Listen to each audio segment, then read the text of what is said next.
हरे राम राम राम हरे हरि अथा श्री सरस्वती स्तोत्रम रविरुद्र पितामह विष्णुनुतं हरिचंदन कुंकुम पंकयुतं मुनिविंद्र गजेन्द्र समानयुतं तव नोमि सरस्वती पादयुगं तव नोमि सरस्वती पादयुगं शशिशुद्धसुधायकैमदाम युक्तं शरदम्बर बिम्बसमा बहुरत्नमनोहर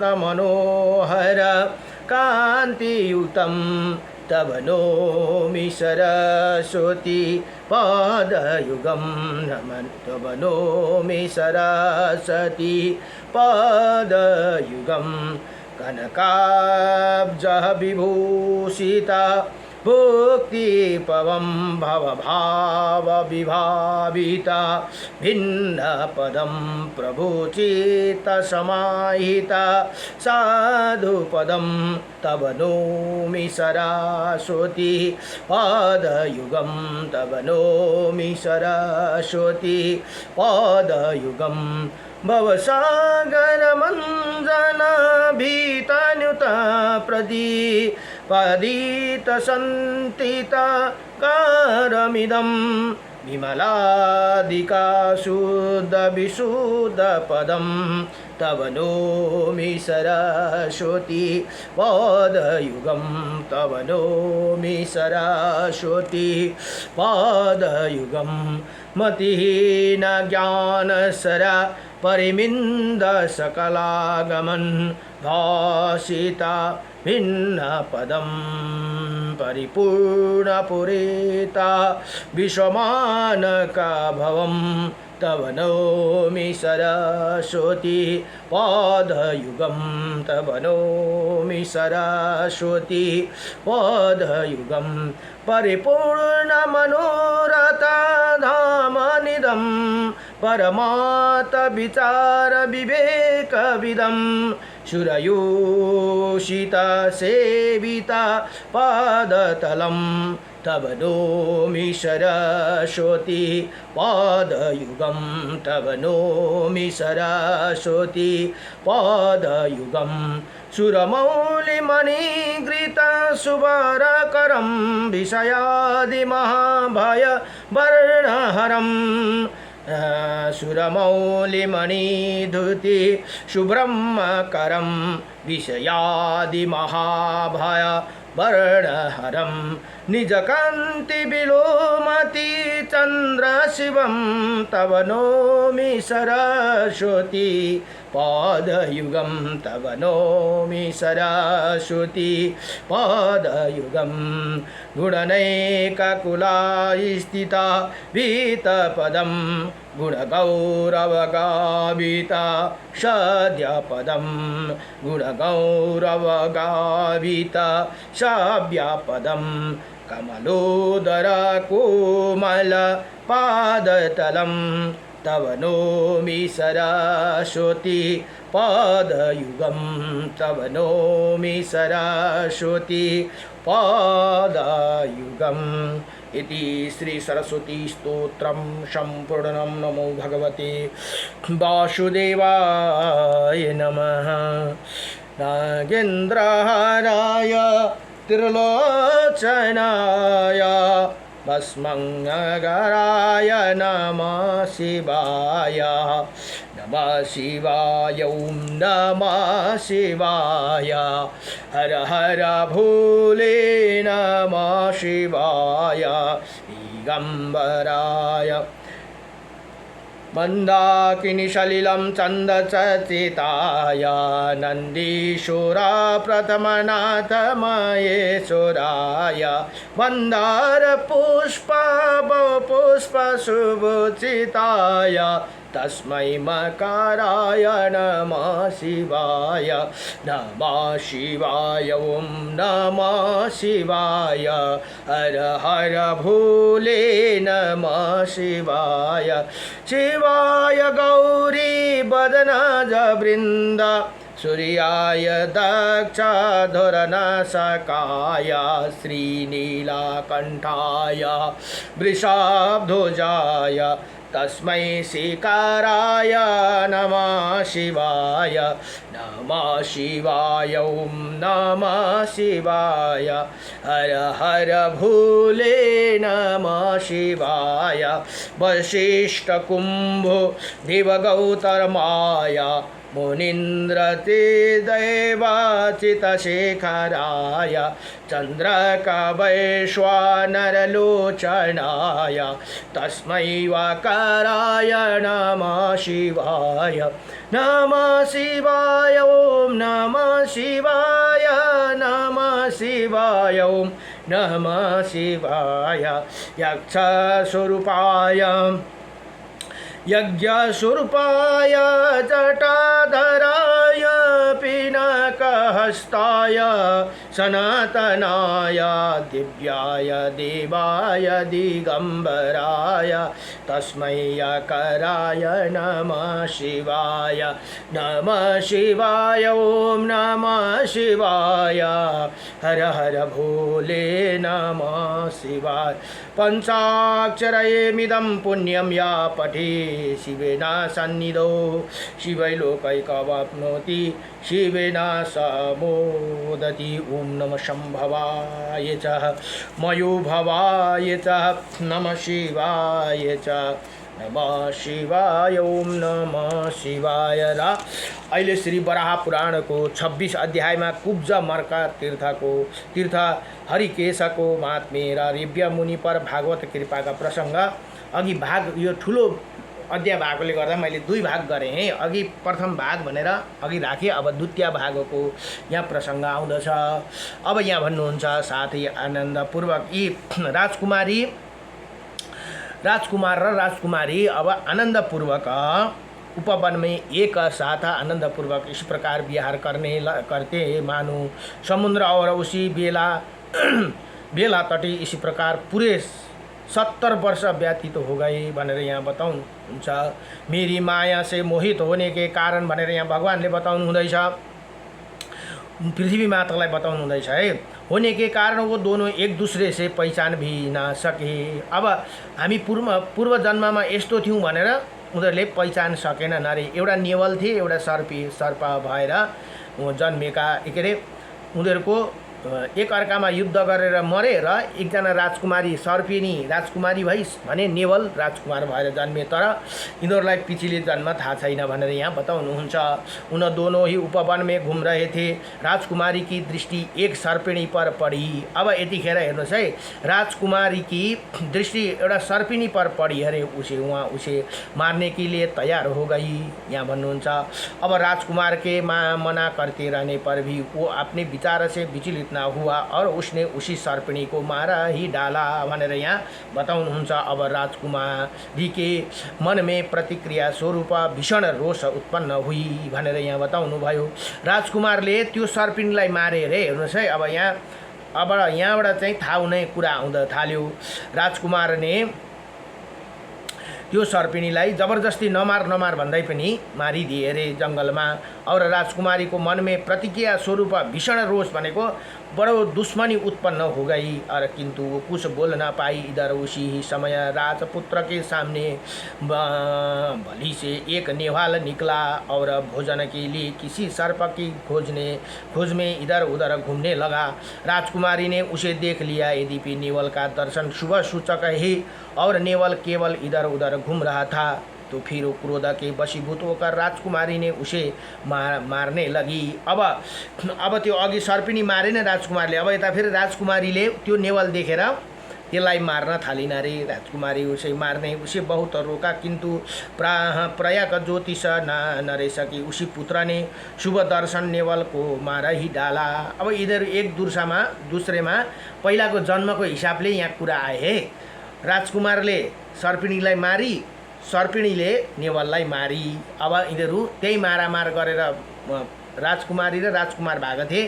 फेरि यहाँ आएर उनीहरूलाई तर हामी यस्तो थियौँ भनेर थाहा छैन, एक अर्कामा रिस भएर मारामार गरे। यहाँ पनि वसुन्धरे, अब यहाँ भगवान भन्नुहुन्छ पृथ्वी मातालाई, हे वसुन्धरे अब राजकुमार के बड़ा क्रोध हुआ। अब राजकुमार पूरा रिसाए। उसने राजकुमार से कहा, हे देवी, स्त्रियों के लिए पति सदा आदर का पात्र होते हैं और मैं तुम्हारा पति हूँ भनेर अब यहाँ रिसले आफ्नो पत्नीलाई भन्न थाले। किंतु तुमने मेरे बात को निष्ठापूर्वक ठुकरा दिया और नेवल मंगलमय शुभ दर्शन प्राणी है, ये विशेषकर राजाओं की ये प्रिय वस्तु है भनेर यहाँ बताउँछन्। इसके दर्शन शुभ की सूचना देती है। हेर्नुहोस् है, नेवल देख्यो भने शुभ सूचक अरे यो, अथवा आयो भने तुमने इसी मंगल स्वरूप नेवल को मेरे मना करने पर भी क्यों मार डाला। अब यहाँ दुईजनाको झगडा हुनको सम्भावना भयो।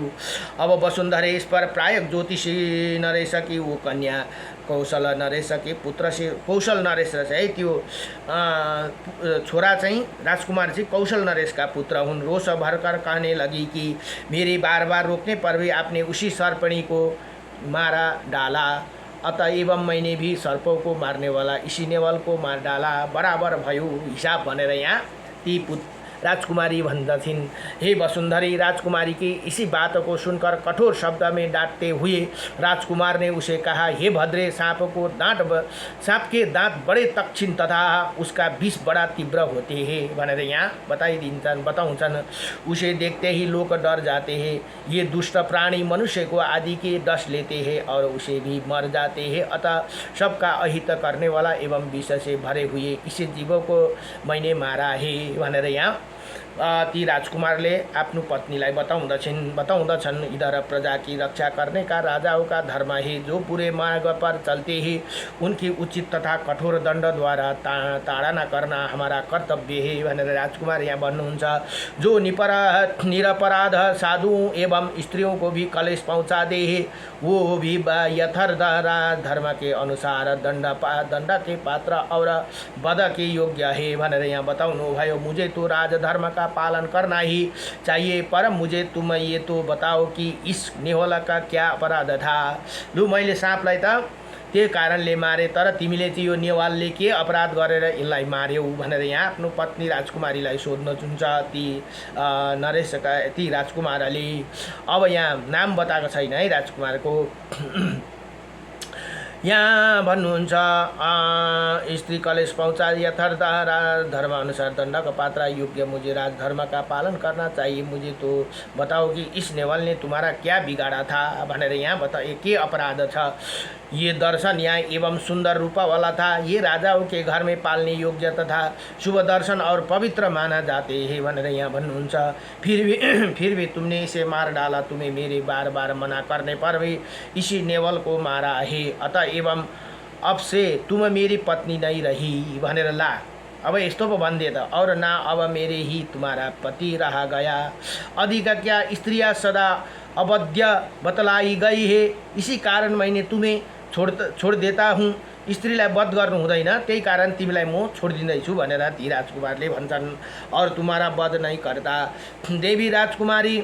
अब यहाँ भगवान भन्नुहुन्छ, हे देवी भनेर पृथ्वी मातालाई राजकुमारी से इस प्रकार कहकर राजकुमार अपने नगर को लौट गया। क्रोध के कारण उन दोनों का परस्पर सारा स्नेह नष्ट हो गया।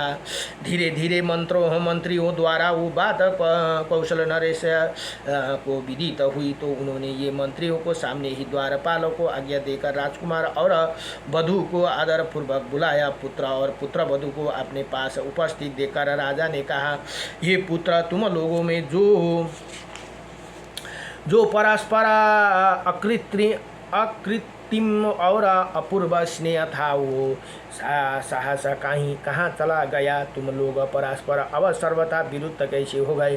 पुत्र, ये राजकुमारी कार्य कुशल सुंदर स्वभाव वाली एवं धर्मनिष्ठा है। आज से पहले इन्हें हमारे परिवार में भी कभी किसी की अप्रिय वचन नहीं कहा, अतः तुम्हें इसका परित्याग कदापि नहीं करना चाहिए भनेर ती कौशल नरेशले आफ्नो पुत्र राजकुमारलाई सम्झाउनु हुँदैछ है।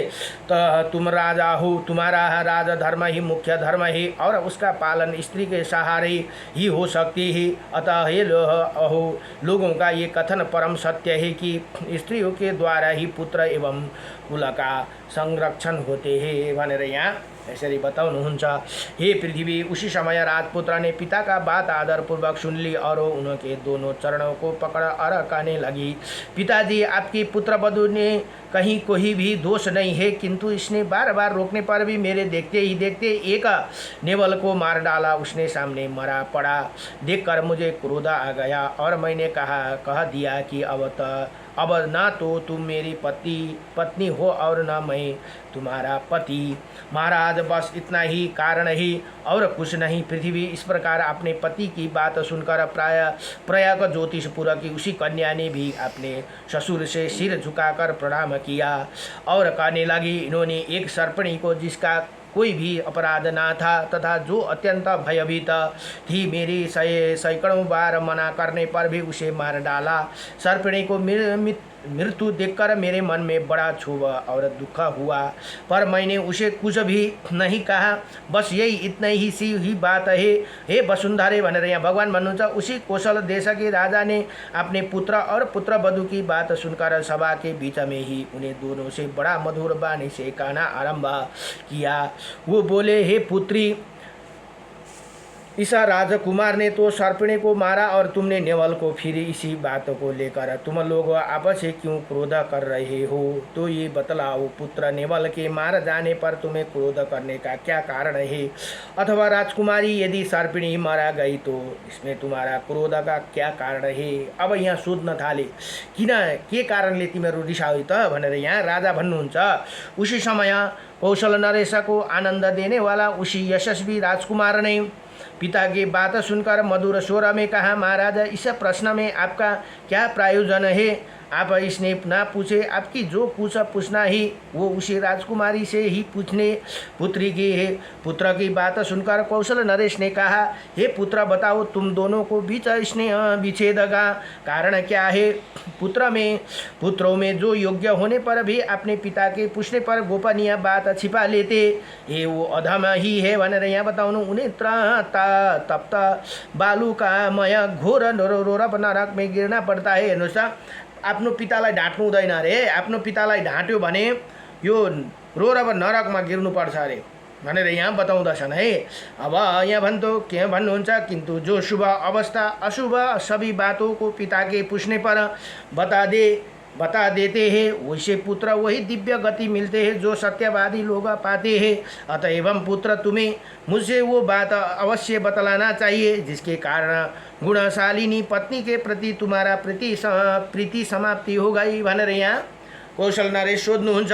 पिता की ये बात सुनकर कौशलवासियों के आनंद को बढ़ाने वाला उसी राजकुमार ने जनसभा में स्नेह सही वाणी से कहा, पिताजी, ये सारा समाज यथा योग्य अपने अपने स्थान पर पधारे। कल प्राप्त काल जो आवश्यक बात होगी मैं आपसे निवेदन करूँगा। रात्रि के समाप्त होने पर प्राप्त काल दुदुम्बियों के शब्दों से तथा सूत मगध एवं बंदी जनों की बंदियों से कौशल नरेश जागाए गए। इतने में ही कमल के समान आँख वाले वो मान यशस्वी राजकुमार ये भी स्नान कर मंगल द्रव्यों सहित राज दरबार पर उपस्थित हुआ।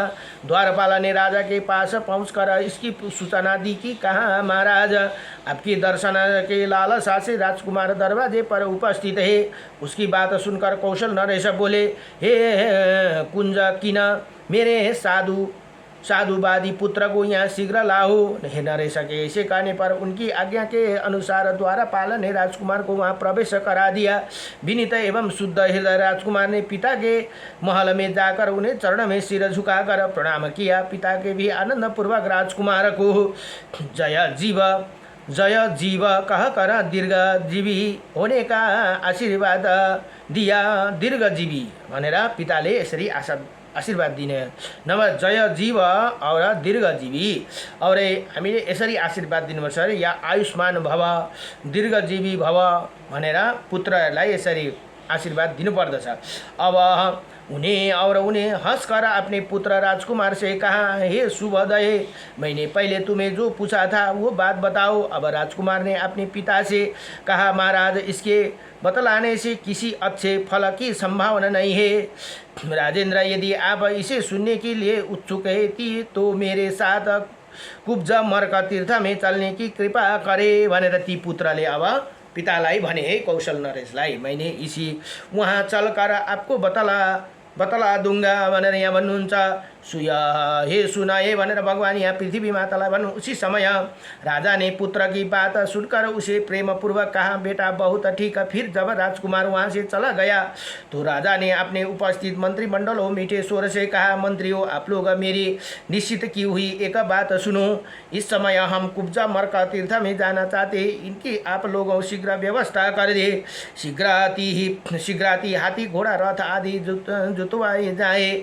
उसी समय राजा की बात सुनकर पश्चात मंत्रियों तरह उत्तर दिया, महाराज आप इन सबको तैयार ही समझो। इसके बाद बड़े पुत्र के अनुमति ने राजा ने आपके छोटे पुत्र राज्य पर अभिषेक कर दिया और राजधानी से चलकर संपूर्ण द्रव्य तथा अंतपुर की स्त्रियां साथ ले बहुत दिनों तक बाद कुब्ज मरकत नाम का तीर्थ में पहुँचे। वहाँ पहुँचकर उन्होंने उसी तीर्थ को नियम पालना करते हुए अन्न वर्ष वस्त्र सुवर्ण गौ हाथी घोड़े और पृथ्वी आदि बहुत से दान किए। इसी प्रकार बहुत दिन व्यतीत हो जाने पर एक दिन राजा ने राजकुमार से पूछा, हे वत्स अब वो गोपनीय बात बताओ, तुमने कुलशील और गुण से संपन्न मेरी इन निर्दोष सुंदरी पुत्र वधू को क्यों परित्याग कर दिया है। इस पर राजकुमार ने कहा, इस समय आप शयन करें, प्रातःकाल ये सब बात मैं आपको बता दूंगा भनेर अब भोलिपल्ट म बताउँछु भनेर यहाँ ती पुत्र भन्छन्। रात बीत जाने के बाद प्रातःकाल सूर्योदय होने पर राजकुमार ने गंगा में स्नान कर रेशमी वस्त्र धारण करके विधि पूर्वक मेरी पूजा की। पश्चात भगवान को पूजा करे रे। उसी गुरुवत्सल राजकुमार ने पिता की प्रदक्षिणा कर वचन कहा, पिताजी आइए हम लोग वहाँ चले जहाँ आप गोपनीय बात पूछ रहे थे। इसके बाद राजकुमार और कमला के समान नेत्र वाली वो राजकुमारी सभी निर्मल्य कूट के पास पहुँचे भनेर यहाँ भन्नुहुन्छ, जहाँ वो पुरानी घटना घटी थी, जहाँ पहिला दुईजना लडाइँ गरेर मरेका थिए सर्प र नेवाल भएर भनेर यहाँ बताऊँ। राजपुत्र उसी स्थान पर पहुँचा, अपने पिता के दोनों चरण को पकड़ कर कहने लगे, हे महाराज, पूर्व जन्म में मैं एक नेवाल था और यहाँ से थोड़ी ही दूर एक केले के वृक्ष के नीचे मेरी निवास था। एक दिन काल के चुंगल में फंसकर मैं इन निर्मल्य कूट पर चला आया। यहाँ जहाँ सुगंधित द्रव्य तथा विविध पुष्प खाती हुई एक भयंकर विषैली सर्पणी विचर रही थी। उसी को देखकर मुझे क्रोध आया और फिर साहस मैंने उस पर आक्रमण कर दिया महाराज भनेर यहाँ आफ्नो पुत्रले महाराजलाई बताउँदछन् है। अर्को पहिलाको जन्मको कथा अब यहाँ शुरू भयो। इसी प्रकार उसके साथ मेरे भयंकर युद्ध आरंभ हो गया। उसी दिन माघ मास की द्वादशी तिथि थी। किसी ने भी हम लोगों को नहीं देखा। उस समय यद्यपि मैं युद्ध करते हुए अपने शरीर की रक्षा पर भी ध्यान रखता तो फिर भी उसे सर्पिणी मेरी नाका के छिद्रों में डस लिया। इसी प्रकार विषाद अग्नि होने पर मैंने भी उसी सर्पिणी को मारा ही डाला भनेर यहाँ अब यसरी बताइदिनु भयो। अंत हम दोनों ही मृत्यु हो गई।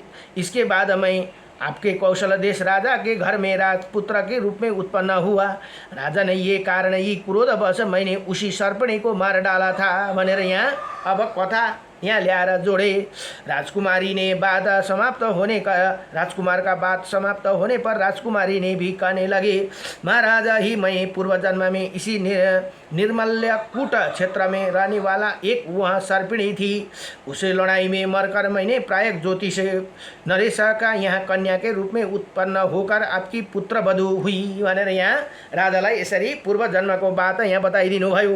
राजा न मेरी मृत्यु के कारणभूत प्रतान तमोमय संस्कारों को स्मृति मेरे जीवात्मा पर बनी थी, अतः मैंने भी उसे नेवल को मार डाला। प्रभु यही है गोपनीय रहस्य है भनेर यहाँ दुईजना छोरा बुहारीले नै राजालाई ये बात सुनाउनु भयो। अब यहाँ भगवान भन्नुहुन्छ, हे वसुन्धरे, इसी प्रकार पुत्र वधू और पुत्र की बात सुनकर राजा सर्वथा निर्वाण हो गए और वो वहाँ से पुनः माया तीर्थ में चले गए और वहीं उनके जीवन का अंत हुआ। उसी राजकुमारी तथा राजकुमार ने भी पुंडरिक तीर्थ में पहुँचकर मन का निग्रह कर प्राणों को त्याग किया और वो उसी श्रेष्ठ स्थान पर पहुँच गए जहाँ भगवान जनार्दन सदा विराजमान रहते हैं। इसी प्रकार राजा राजकुमार और यशस्विनी राजकुमारी कठिन तपस्या द्वारा कर्म बंधन के बंधनिया कर श्वेतद्वीप में पहुँचे और उनका सारा परिवार भी महान पुण्य के द्वारा परम सिद्धि के प्राप्त कर श्वेतद्वीप में पहुँच गया। अब यो श्वेतद्वीप भनेको कहाँ हो त भन्दा जहाँ भगवान नारायण बस्नुहुन्छ। देवो हे देवी, ये मैंने तुमसे कुब्जा मर्क तीर्थ को महिमा बतलाई। इसी भनेर यहाँ भगवान पृथ्वी मातालाई बताउनुहुन्छ है बड़ा भगवान। इसी वर्णन मैंने उसी ब्राह्मण श्रेष्ठ रेब्या से भी किया था। त्यो रेब्या मुनिलाई पनि यो कुरा मैले बताएको थिएँ। ये बहुत पवित्र प्रसंग है। चारों वर्णों का कर्तव्य है कि इसका पठन एवं चिंतन करे। इसे मूर्ख, गौहत्या करने वाला, वेद वेदांग को निंदक, गुरु से देश करने वाला और शास्त्रों में दोष देखने वाला व्यक्ति के समान कभी नहीं करना चाहिए। इसे भगवान के भक्तों का वैष्णव दीक्षा संपन्न पुरुषों के समान ही कहना चाहिए। पृथ्वी जो प्राप्त काल उठकर इसका पाठ करता है वो अपने कुल को आगे पीछे 10-10 पीढ़ियों को तार देते हैं। हे देवी, अपने भक्ति के सुख प्राप्ति के लिए मैंने कुब्जा मर्क तीर्थ को अंतर्वर्ती स्थान का वर्णन किया। अब तुम दूसरी कौन सी बात पूछना चाहती हो वो कहो भनेर यहाँ भगवानले बताउनु भयो। यति भनेर श्री वराह पुराण को 126 अध्यायमा कुब्ज मर्क तीर्थ हरिकेश को महात्म्य और रेब्या मुनि का भागवत कृपा का वर्णन भाग 2 भनेर यहाँ समाप्त भयो। अब भोलिको प्रसङ्गमा छ। भोलि 127 को प्रसङ्गमा के भनिएको छ भने दीक्षा सूत्र का वर्णन भनेर भोलिको प्रसङ्ग पनि बडो दिव्य प्रसङ्ग छ। नमो भगवते वासुदेवाय हरै परमात्मनै नमः प्रणत क्लेशनाशाय गोविन्दाय नमो नमः।